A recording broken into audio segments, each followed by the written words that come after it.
guys, welcome back to another episode of Coker Culture. Right now, it's just Ty and me to start with, but we're bringing you another MetaQuest VR episode. We've had the MetaQuest now for about 2 weeks, so we wanted to show you some more gameplay footage along with us using the MetaQuest and also give you our honest thoughts, reviews, opinions about the MetaQuest, what we like, what we don't like so far after having it for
Okay, so you guys just saw Ty playing through Beat Saber for a little bit there, and he did an excellent job.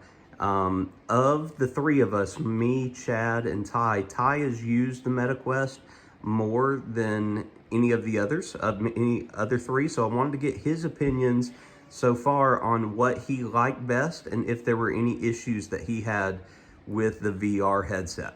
So go ahead, Ty. You have the mobility, like, to move around, but I don't like how sometimes it's gonna pause you mid-song, and if you go out of bounds, it just instantly pauses the song. Any other things that you really like about it?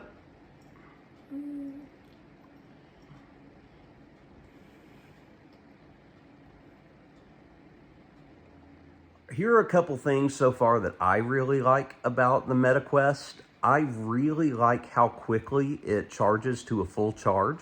It only takes, if it were dead, it would only take about an hour and a half to 2 hours to reach a full charge.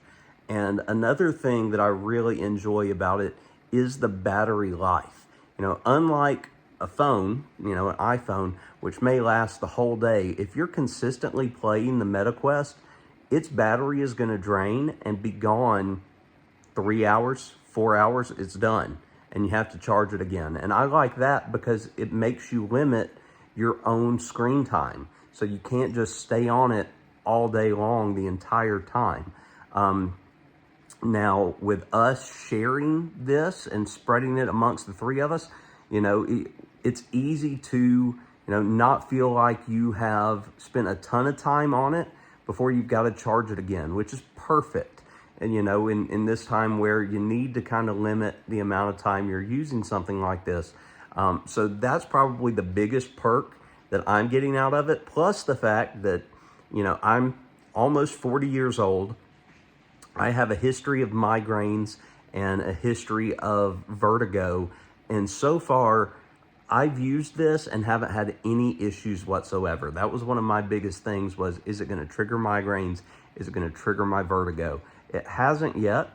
And I'm also wondering how much of my limited time using it and not the fact that I'm using it for hours on end has led to that as well. So far, a lot of perks. Again, the one big negative that I have was with the base model, and it was for Ty, and the fact that, you know, he couldn't really use it with his glasses. So again, we're going to be using this new AMVR facial interface and pad over the next couple weeks here, and we'll give you guys a review of that next week as to how we like it compared to this base model.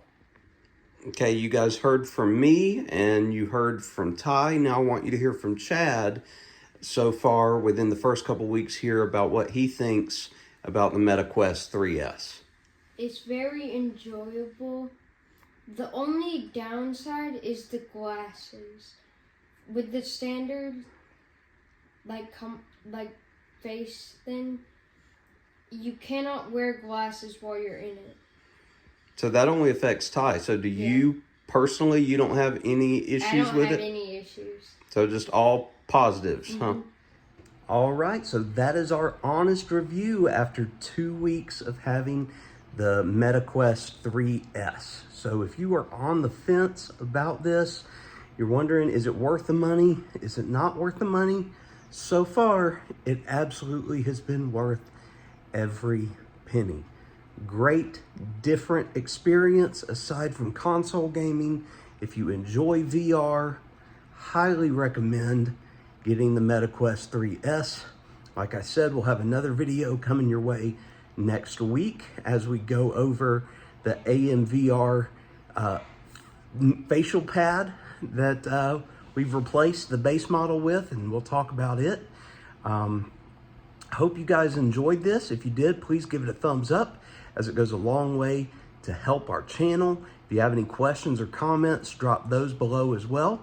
And we do have a community closing for you guys today, and I've been waiting a couple months for this one, and I'm super, super excited. It comes from one of not just my favorite YouTubers, but favorite people overall, and that's Pops Arcade. I got to know Pops in watching his channel playing through horror games, mainly indie horror. And since then, Pops has gotten into the development of some indie horror games. And his newest release is going to be coming out on Steam at the end of March. So I'm going to toss it over to Pop so he can tell you a little bit about his game and make sure you get it on your wish list. Hey there, this is Pops Arcade, developer of The Third Pig, coming to Steam and itch.io March 28th. It is a short, free survival horror experience that recreates the story of the Three Little Pigs. And I want to thank Coach Coker so much for giving me a space to shout out my own projects. And with that, all I have to say is, what's your why?